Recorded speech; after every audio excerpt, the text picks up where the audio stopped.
Welcome to Hardware Addicts, a proud member of the TuxDigital Network. Hardware Addicts is the podcast that focuses on the physical components that power our technology world.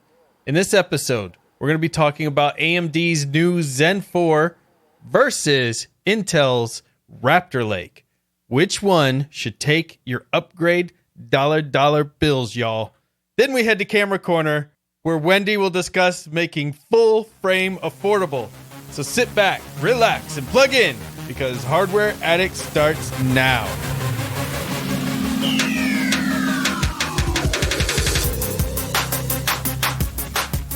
I'm Ryan, your tech guide through the universe, and with me today are my two co-hosts, Wendy, a resident photographer extraordinaire and hardware enthusiast, along with Michael, the software sage and hardware Padawan.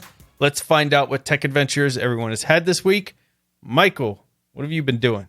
So I have a new item that I got, and I am actually surprised how much I like it. So I bought a new video game controller, and I did it during the Prime sale, Prime Day sale, whenever that was. I just been using it for a while to kind of test it out to see if I like it. It's a new game controller from Amazon. They have that Amazon Luna service, and while I don't care about their Luna service, they made a really nice controller that has USB-C support and also wireless if you want to. And I'm a big fan of it because it has a lot of nice features. It even has a built-in microphone and audio system that will be detected, at least by my system, automatically, which is fantastic. It's surprisingly good, and the best part about it, the reason I got it anyway, is because it has an Xbox layout. I mean, it's pretty much an Xbox controller clone. So used to using an Xbox controller when I switched to the PS5 controller almost a year ago, it wasn't as comfortable to me. I tried to give it the time, and it just didn't work. So I switched back to Xbox layout, and it worked so much better. And then in like 2 months, the Xbox clone that I originally bought broke because they're not really made that well.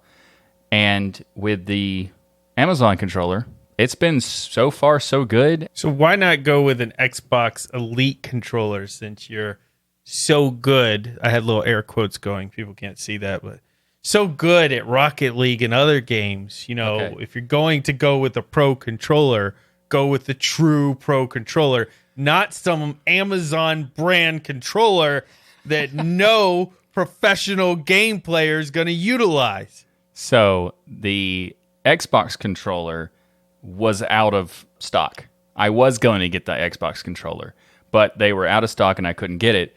And I looked at the Luna controller and it had the same layout, and it's also is like $25 because it was on sale during Prime Day. So I figured I might as well give it a shot because it's not that expensive. I mean, right now, if you were to buy it, it would be like a $60 or maybe even more. I can't remember exactly. Oh, and it's I don't know if it's worth it then. But I think the cost on Prime Day was such a good deal that I had to just try it. So when I got it, it worked exactly as I was hoping it would. It has the same feel as an Xbox layout, and it works great. So it's funny that you mentioned the Rocket League thing. I was trying not to just, of course, bring up Rocket League because that's the reason I got the controller. I wasn't like the PS5. I actually lost skill using it just because the layout was awkward for me. And when I went back to the Xbox layout, which I was the most comfortable with this controller, it's all my skill came back. And I didn't realize how much of a difference that kind of change just where the thumbstick is, like how much effect that would have.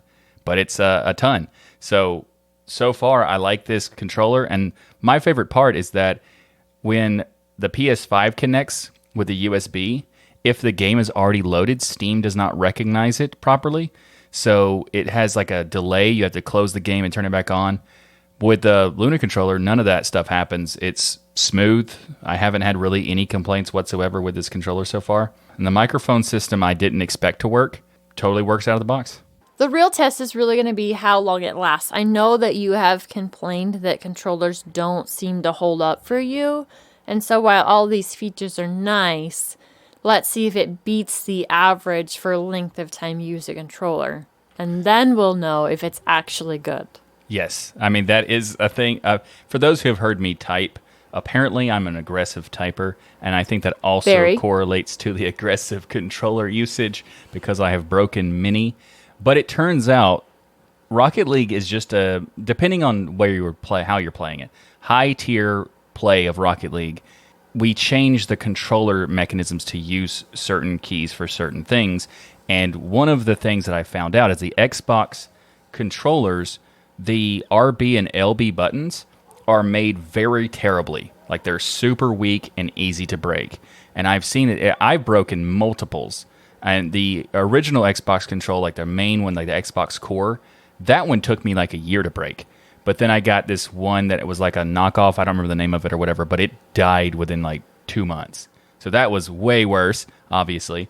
But so far, I don't see any signs that it's losing it because usually I've done it so many times I can actually feel when it starts to happen. I just wanted to make it clear I'm not the only person with the same problem because of Rocket League players have posted on Twitter and stuff like that it happens to them too because the way the Xbox controllers are weakly built in terms of the RB and LB because you're not supposed to be using it for a dominant key, I guess. And with us, we use it pretty significantly. So it's interesting. I always thought it was because most Rocket League players are between 6 and 9 years old, and they end up throwing their controller, and that's why they don't last long. But it's interesting to know there are people older than that playing Rocket League. Most are 14 to 19. How dare you? I'm still a little bit older than the usual. I will say that. So Wendy, what have you been up to in the hardware world? I've actually been playing with my robot a little bit more.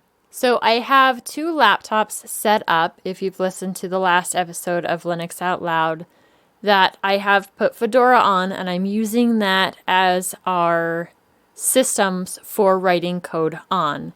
Now, the downside I've had is every time you make a small change to the code, you'd have to re-plug in the robot to the computer, relink it, send the code over, and unplug it.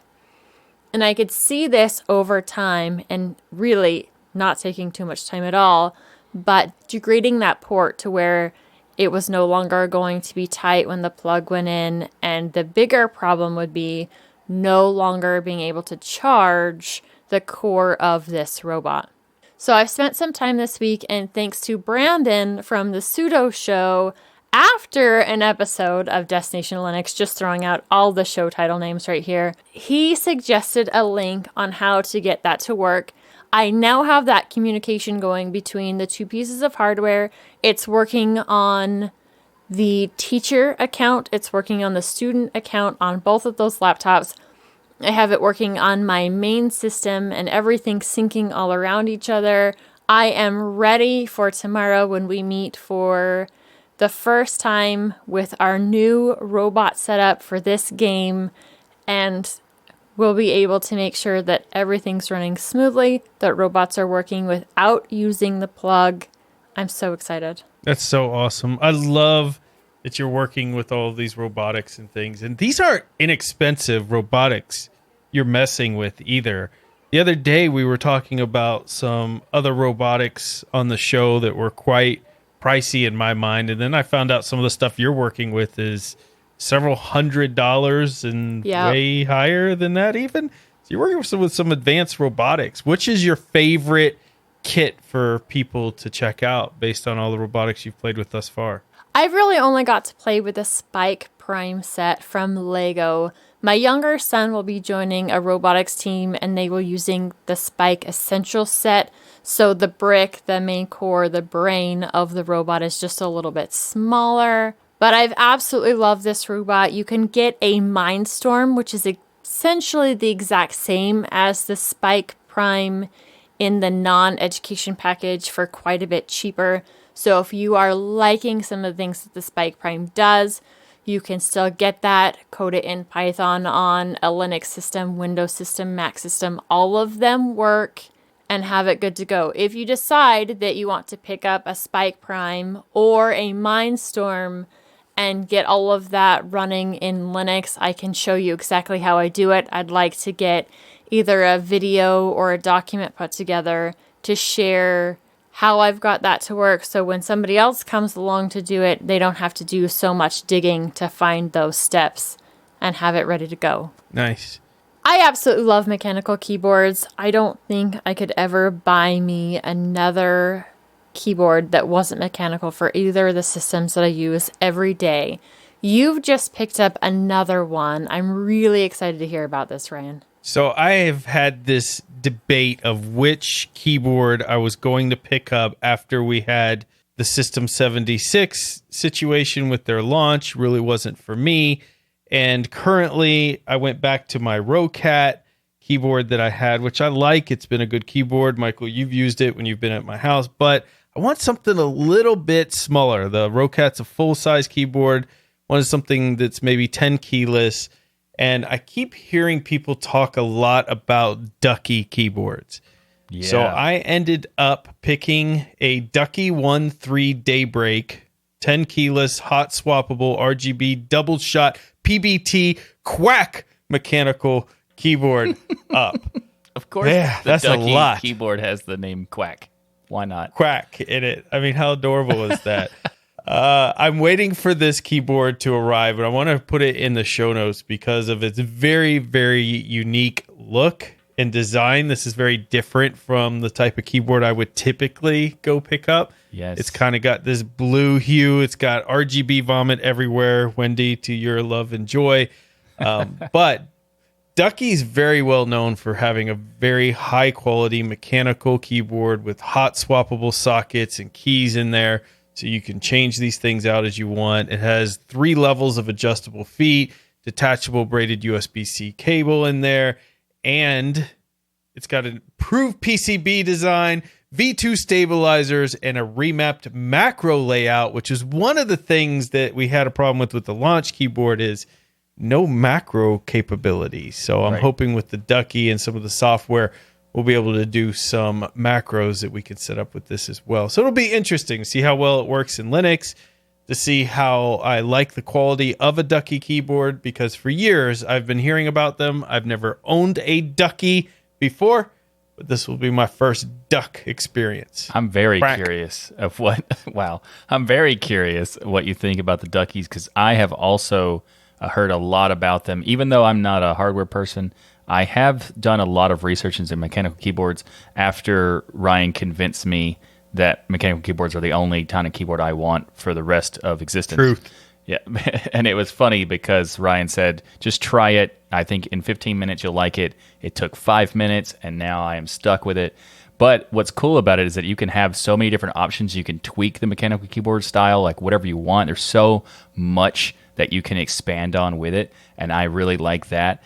And I'm looking at the Ducky that you got that's linked in the show notes, and I have to say I'm surprised that it's so ugly. Like, no, you shouldn't be surprised it's so ugly, because I pick ugly things. I like ugly looking things, and this is a hideously colored keyboard, and it's perfect for me. It's hideous blue with yellows and grays randomly thrown about. It's hideous. It's not the most ugly color scheme ever, but for a keyboard and the way they do it, it's not great. And the fact that they have all this excessive color RGB stuff on top of it just makes it worse. I mean, if you didn't have RGB, maybe it'd be okay looking. Probably not, but maybe.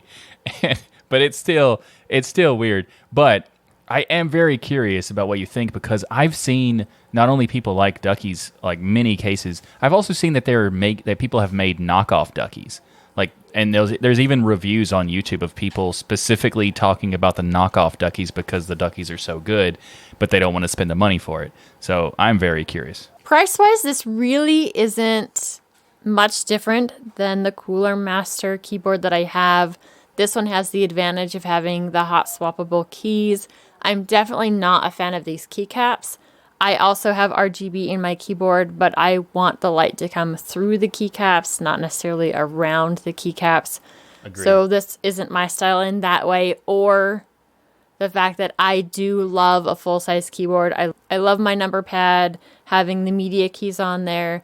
So even though I wouldn't necessarily get this one, I am curious overall how you like the quality of them, because I might be getting one of these in a full-size form factor with some different keycaps because I would love to replace the one that I have. It's got the blue switches.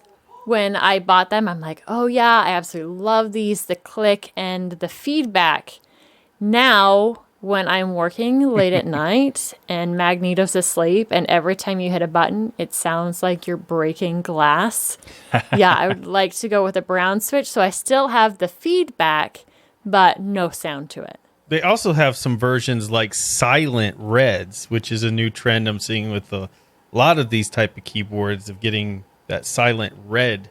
And that sounds amazing to me because it has that tactile feel of the red, cherry reds, but supposedly without all of the clickety-clack that can come with the red. So that would be an interesting one to try out. Yeah, love the feedback. With my aggressive typing, challenge accepted. You'd still have to put O-rings underneath the keycaps in order to keep them from bottoming out, because that's half the sound you get, or more than half the sound you get when you're typing, because you're slamming those keys into the base plate. Well, I mean, it's not that bad. It's kind of that bad, but It's that bad. It's probably.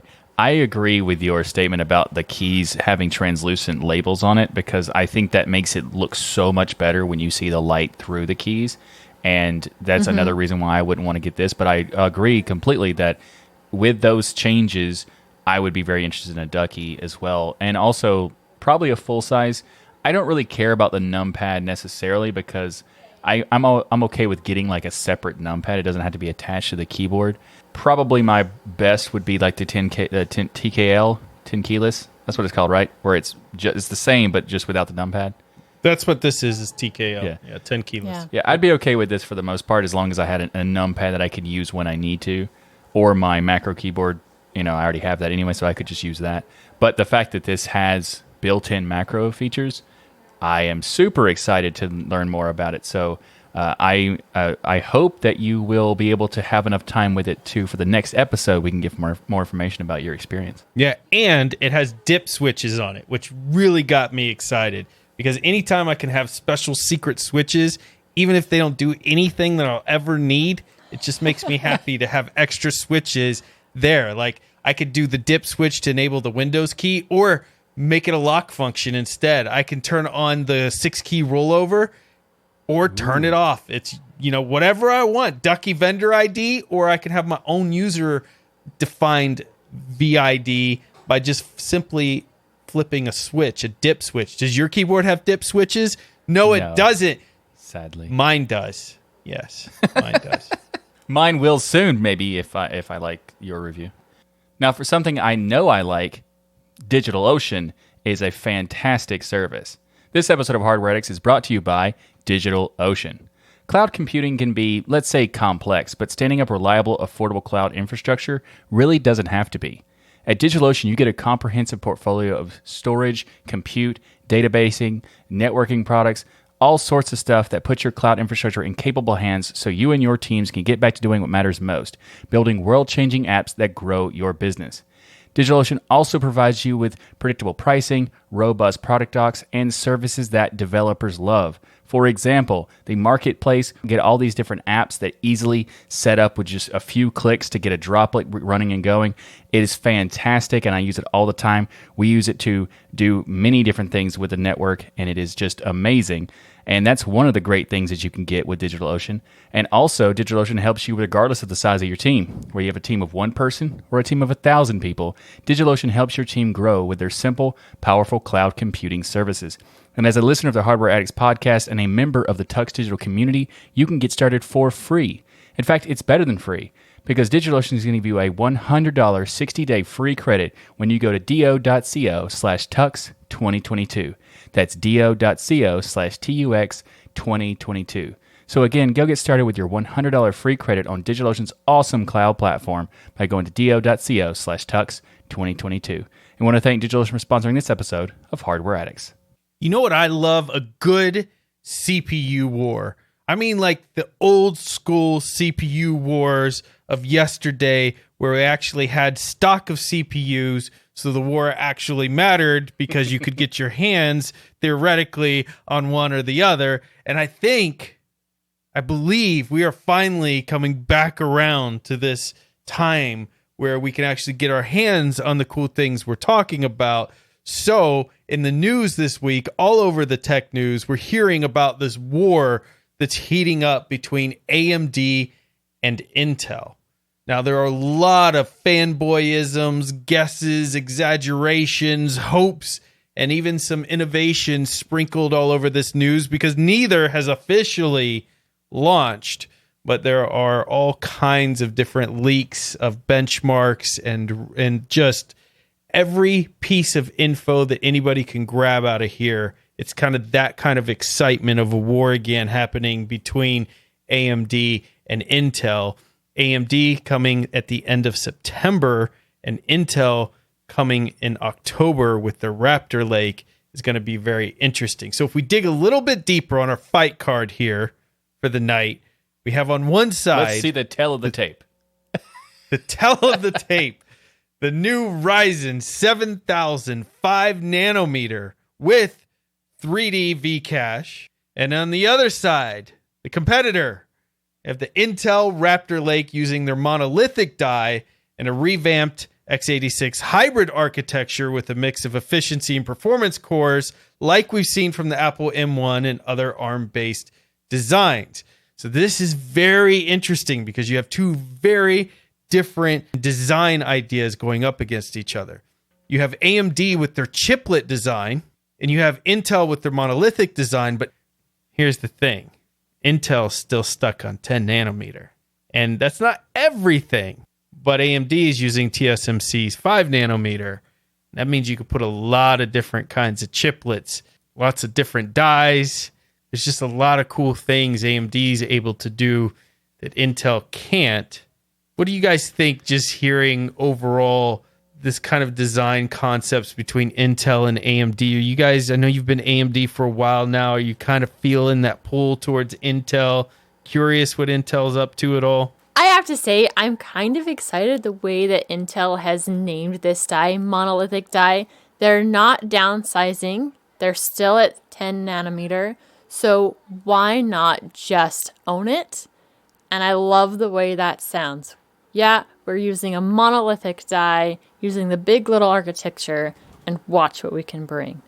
Boom. There you go. I think it's very interesting that Intel and AMD are back at the wars again. And I'm okay with Intel doing a different approach as long as what they're doing is worthy of the cost that they charge. And I have no idea if it is or not until we get it out in the market. No one knows. But I don't necessarily think that the monolithic thing is going to be an instant killer for them, but I think that it has a possibility of being a negative in terms of like the perception that people have with AMD because, fighting out of the red corner is AMD, and they have a lot of extra, prowess in the multiple cores and the different parallel computations you can do. Whereas fighting out of the blue corner is Intel, and they might not have the full reach advantage, but I do think that they have a lot of potential in this fight. Nice. The reach advantage was a good touch there. Yeah, monolithic, if you want to dive a little bit into what that means, an AMD desktop processor is using the chiplet design, which we kind of mentioned. You have multiple pieces of silicone connected through wires in the green PCB in order to create a single processor. While they have things like Infinity Fabric, which you'll hear a lot about, there's still a latency penalty for that because you've got different chips that you have to connect. They're physically separated. But AMD has managed to make all this work really well and lots of room to spare using 7 nanometer, now 5 nanometer there to make that less of an issue. Now, when you look at the monolithic design that Intel's using, you've got all your cores, cache, graphics, I/O on a single die. There's less latency because everything there is kind of stacked on top of each other instead of being beside each other. However, there is an issue with yields, which we've talked about before. If there's any defect in any part of the monolithic design, the whole thing has to be thrown out. So if you have AMD's situation where you have chiplets, right, you could just say, oh, there's a flaw here. Let's remove that chip and put another different chip back in. Whereas Intel's chip, if there's a failure anywhere in there, that whole thing has to be thrown out. But AMD isn't so great with these new technologies because they haven't had them for so long. Whereas Intel, they've been sticking with 10 nanometer here. So their amount of yield that they're expected to lose is almost nothing because they've just got a lot of experience with 10 nanometer. So while it seems like it could be a big deal that would increase a lot of cost, Intel doesn't think so. Really, when you think about the two different types of architecture between Intel and AMD, it's like, do you want a giant monolithic cupcake or 12 small cupcakes? Which is better? We know they wouldn't be muffins, right? No muffins. Absolutely I can't not. believe talking we're bringing this into pure the show. Cupcakes here. So muffins are the best, by the way. For those who are not listeners of Destination Linux, Ryan and I have a debate going about cupcakes versus muffins. He thinks cupcakes are better. I think muffins are better. You can choose what you think and let us know in the comments of the show and on the forum, because obviously it's muffins. So I agreed. The audience just said that they all agree with muffins. So there you go. It's weird because science agrees that cupcakes are better, but wait a minute. Now that you've... Wait a minute. You said 12 cupcakes or one giant cupcake. Isn't that just like a cake? Yes, a giant cupcake is just a cake. I think you're right. When we look at the specs that are rumored, this may pique your interest a little more. With AMD, you have cores and threads, 16 cores, 32 threads kind of being rumored. Nothing super different there. Intel's looking at 8 performance cores, 16 efficiency cores, or 24 cores and 32 threads. Peak clock speed for AMD rumored at about 5.7, but Intel rumored to hit 6.0. So Fancy. Intel 5.8 to 6.0. 6.0 gigahertz. 6 gigahertz would be pretty amazing because 5 gigahertz is kind of just... Yeah. I've just seen that being achieved, so that would be pretty amazing if they're doing that. I remember the big deal about 1 gigahertz, where it was like some kind of conference where they had to put it on like blocks of ice to make it work, and now we're talking about 6 gigahertz. It's pretty awesome. Yeah, it's wild. And there are some rumors too that with some work you can get the AMD to 6 gigahertz, and at 5.7 peak, I would think that's probably pretty accurate if you had the right cooling there. Now, TDP, we know about the power usage. AMD's known for using less power there. AMD's TDP is 170 to 230 watts. Intel, 125 to 241. So higher high end, but much lower low end, and that's because of those efficiency cores that they're using there. There's also a rumor that Intel is going to kind of be bringing back the turbo boost. So there's a rumor that you'll be able to really turn up the TDP on that and get some amazing performance boost out of it, kind of like how turbo used to work. You're basically overclocking it. I've seen that in multiple articles talking about that. So it may be true. We get a turbo button, which if you weren't around during the turbo button days, they were amazing. I can't wait. And make sure you got a good cooler.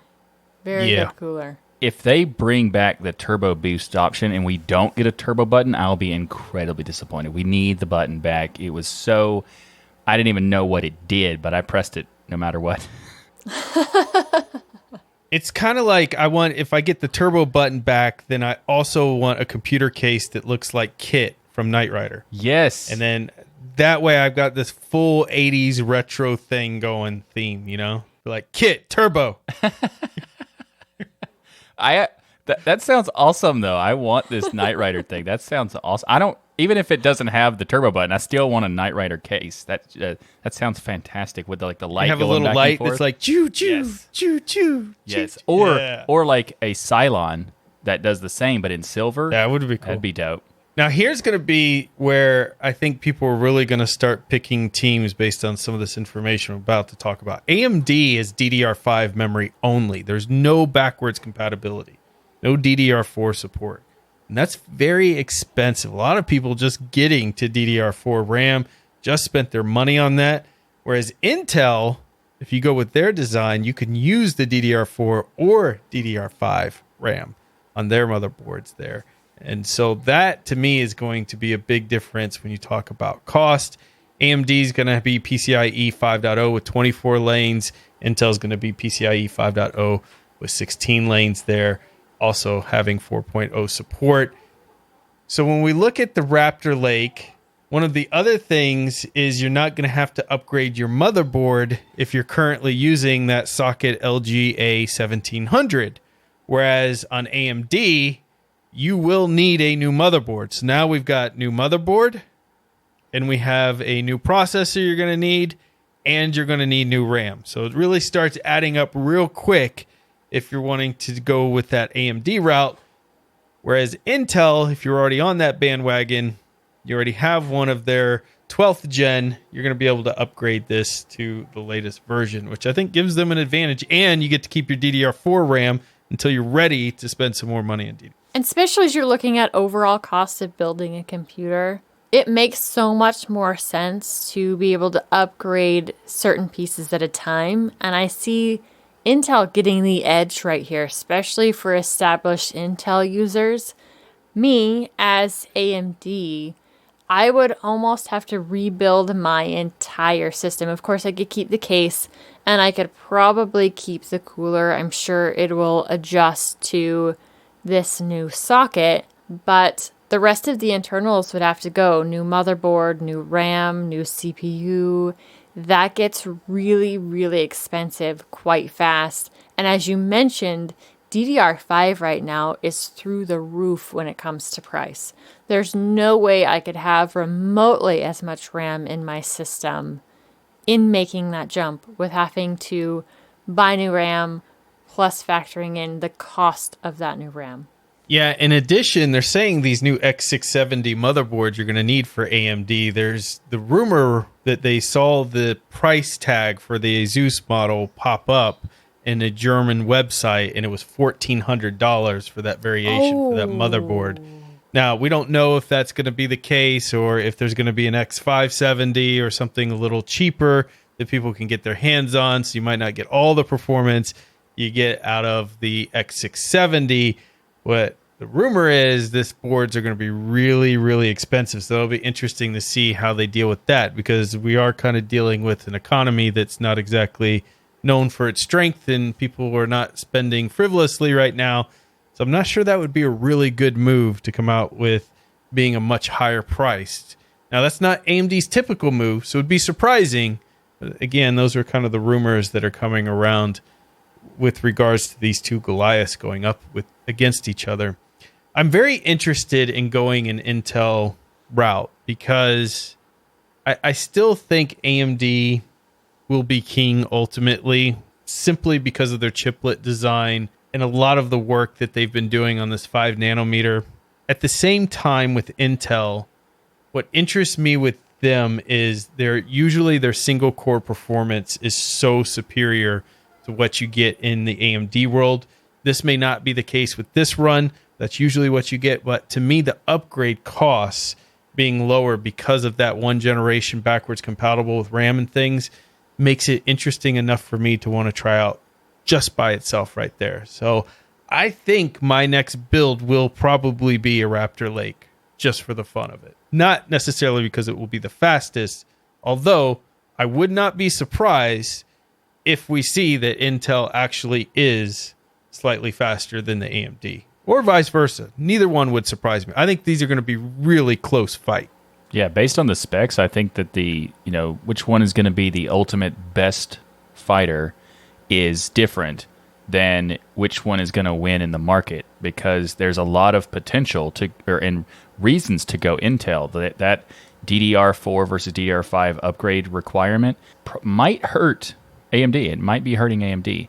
And I think with the market choosing which one they're going to go with, I think it's going to be really interesting to see which comes out on top in the octagon. Price to performance is a really big deal to me. So when I'm looking through these two different platforms, right now I'm also leaning towards Intel because, one, the price is already going to be higher with the AMD on a new build because the additional hardware you have to have.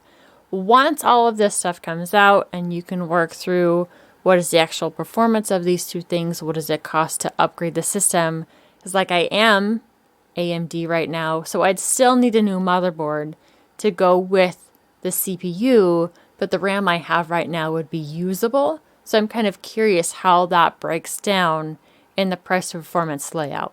I love that you brought up price for performance, because ultimately that should be the number people look at. I think a lot of times people get caught up on which one has the highest gigahertz or which one had a 1% advantage in a specific video game than the other. But the reality is that price per performance is one of the best ways to measure whether you're getting your money's worth. A lot of times, too, because there's a silicon lottery that's a big part of it. So just because someone's sitting on stage and they're getting a 32% faster performance doesn't actually mean the processor you're going to get, even if you built their identical system, will also be giving you that same performance. And we've talked about that on the show before, that there is a lottery system to the silicon that you're getting, and especially right now with all of the issues we've had with supply chain. So when you look at price per performance, either way, you're going to be getting a good deal for what they're giving you, and that's a good thing to look at. I just want to mention before we leave this topic too, that Intel did something that, if you remember back in the day, Michael, when people were telling me I was wrong that nanometers mattered and I was wrong that cache mattered, that AMD was adding in, it turns out I was right. Well, Intel also took notice because they have upped their cache, their L3 cache, to 36 megabytes, which is a 20% increase, and they put 2.3 times more L2 cache on their system as well, on their CPU. So that, to me, shows you, and they're going with the PCIe 5.0, which, if you remember, they made fun of when AMD went to 4.0. So it seems like Intel's starting to learn some lessons here, some important lessons about catching up with some of the gains that AMD did have. Yeah, that's a very interesting point. I think that, Intel is learning about, like, they're trying to fight the fight rather than just kind of sit back and see what happens, because that's always a losing game, right? And I think that, pound for pound, AMD probably has a little bit of an advantage here, but Intel has an underrated ground game. I love the commentary. You're like the Joe Rogan of hardware addicts. It's amazing. It's absolutely amazing. All right, so we will see. These two Goliaths are about to collide. September, October is not that far away. We're about to see what both of these come out with. It will be interesting if AMD drops first. Will Intel utilize that in their pricing strategy to come in cheaper? One of the first times ever in the CPU world that I can remember in which Intel could compete on price if they wanted to and really sink AMD. Number one, because AMD's taken the stage first, and number two, because it would absolutely shock the market to see Intel come out here and come with an amazingly aggressive price point. Would be really exciting to building their fan base back. So that's something I'm kind of thinking maybe could happen. That would be a lot of fun to see. This episode of Hardware Addicts is sponsored by Bitwarden, and we are so excited to see them. Bitwarden is the password manager that we use and trust. Bitwarden lets you set up things like a PIN to easily access your password manager, as well as additional authentication such as master passwords and adding phrases to fingerprint security, all to keep your passwords safe. Bitwarden is the easiest and safest way for individuals, teams, and businesses to store, share, and sync their sensitive data. Go to bitwarden.com/tux to get started for free. Say you want that premium account. It starts at just $10 per year. What comes with that? 1 gigabyte of encrypted file storage, 2-step login with YubiKey, U2F, and Duo, Vault Health Reports, TOTP Authenticator storage and generation, plus priority customer support. Make the smart move like many in the community have and go to bitwarden.com/tux to get started for free. If you're like me though, you're going to want to show your appreciation for this awesome open source project and sign up for that premium edition, especially where it starts at just $10 per year. Thanks to Bitwarden for sponsoring this episode of Hardware Addicts. All right, Wendy, take us into the camera corner and tell us about making full frame affordable again. It's full frame. That's impossible. It's not supposed to be affordable. Yes, it really should be.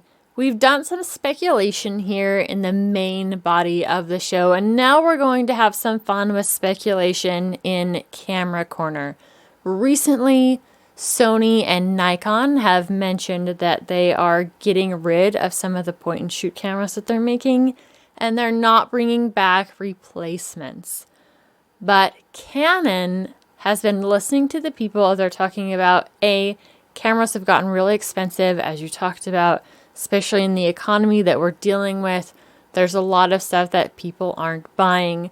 So one thing that Canon had recently done was do some price drops on some of their camera gear, mainly the EOS R7 and the EOS R10. Now, these two are not full frame cameras. They are the crop sensor, but it's nice seeing that these nicer dedicated mirrorless cameras are seeing a bit of a price drop. Now, there is going to be a replacement for their EOS R. This is their more high-end mirrorless camera body. And when the first one launched, the EOS R6, it was around $2,500 US. Definitely more on the steep side, nowhere near entry level. And there's some rumors that this newer one could be closer to the $1,500 range, maybe a little bit less, so $1,000 less than this previous model. What do you guys think about what Canon is doing with potentially some of their pricing? I think Canon and Nikon and these brands that have kind of existed on the reputation for a long time, and in the camera corner, in the camera community, it's very tight. And so when somebody says, I recommend you get into Nikon, or I recommend you get a Canon, usually whoever they're training as their Padawan, if you will, they're going to take on whoever the person is who trained them in photography was utilizing. And then people get real stubborn on the brands. One of the things that I noticed, though, is that brand loyalty has been slowly kind of fading away as people, I wouldn't say new entry, but new technology has come. Companies like Sony have really started to take in more of the professional camera individual's interest. And there's just a lot of other types of cameras, or companies that are making cameras that are capturing people's attention and interest. I even think of that, is it Red camera out there that everybody talks about? It's like super, super expensive, usually used for filming and things like that. But there's just a lot of different options now. And so I think when it comes to Nikon and Canon, it's really important for them to come in and take these cameras that their professional line of cameras, you know, can go from $5,000 to $7,000 for just the body. I think honestly, in this day and age, with the equipment that they're putting into those cameras, it's a ludicrous price. It costs nowhere near that for them to manufacture, especially since a lot of this technology is like 6-7 years old. And especially when you have other people coming in and doing really unique things with mirrorless and stuff, you've got to change the way that you're approaching your customers. And so in my opinion, if this is true and Canon is able to get these professional line of mirrorless cameras under that $2,000 mark, frankly, under that $1,000 mark, I think it's going to be key to capturing people's interest and keeping it with these type of cameras, especially if you go after the vloggers, bloggers, and those type of things, which I think is going to be where you're going to sell most of your cameras at this point. You might still have your wedding photographers and other professional photographers, but I'm guessing the vast majority of their sales are from vloggers and YouTubers. That makes a lot of sense, and I think that that's a good prediction of like how many people, what type of person is going to get these kind of cameras. But Wendy, let's say someone doesn't know what a full frame camera is. I'm not saying me, but let's just pretend that there's someone in the audience that doesn't know it. Could you explain for me, them, what a full frame camera is? Absolutely. A full frame camera uses a sensor that's the exact same size as 35mm film. Ah, yes, I knew that. So I'm glad that the audience does too now. Thanks. So, Wendy, what do you think about my take on it? I mean, you know the industry better than anybody. You're actually in it. Do you think this is a good move for them? I think it is a fantastic move for them. I've been recommending Sony for a very long time, a few years now, because of that price to performance thing that Sony has been putting out there. They've been king of the hill when it comes to the mirrorless cameras. They pretty much beat everybody out of the gate when it came to a professional mirrorless camera. And now you do have a lot of people doing different content where they're using video. We've seen a lot of cameras over the last couple of years that are geared towards those people in vlogging situation, YouTuber situations. And I think Canon is finally realizing that we do want to keep our professional photographer community happy, but if we don't have good options, affordable options for the people that say, hey, I want something more than what's on my cell phone camera, or I would like something that I can make content with that has good picture quality, that I can be able to zoom in and not have something pixelated, we need something in that line. And I think it's really been lacking. Most people can't go pick up a $2,000 camera body, not including a lens. And then when you start adding lenses onto that, it can really feel overwhelming and outrageous. So I don't want to make any promises that Canon is going that way, but I'm really hoping these rumors are true. I think overall it would be good for the company and the industry as a whole to have some of those different options. I've been wanting someone to really compete with Sony in their market. Sony's done a great job having a range of prices in those mirrorless cameras that still take incredible footage and incredible images. Nikon has a line of mirrorless cameras, but they're definitely more expensive. Canon may be getting there. We may have an AMD to Canon's quote-unquote Intel. Nice. I like it. Well, I am very excited about that because I love getting my hands on any camera that is as good as the Sony camera that you recommended to us that we utilize for our shows, A6400, A6300. I've got two of them now. I love them so much. These Sony did so good on combining everything I want from a picture, but also all the things I need from a video perspective. So the idea that Canon, and I heard you say you promise Canon's going to do it, Wendy. So thank you for making that guarantee to our listeners. Thanks for putting words in my mouth. Yeah, I love it. That Canon will come in and try to compete with that, I think is a good thing because Sony, they're killing it right now. They're killing it. Well, that's it. Our 67th episode of Hardware Addicts is a wrap. Thank you for listening to this show that brings you your bi-weekly tech fix. And if you're not all lit up on tech yet, then be sure to check out all the amazing content on the TuxDigital Network. Head to TuxDigital.com and check out all the great podcasts and YouTube partners available. There is so much there to fill your brains with. Remember, there's no such thing as too much hardware. Learn, build, innovate, and grow. We hope you enjoyed this episode of the Undisputed Champion of Hardware podcast, and we'll see you next time for another spinning leg kick episode of Hardware Addicts where we always get the TKO. Man, we really went with that fight. I just jumped on and just went with it. Like you just loved as soon as you made the reference for the MMA joke, I'm like, I've got to do this. I have no choice.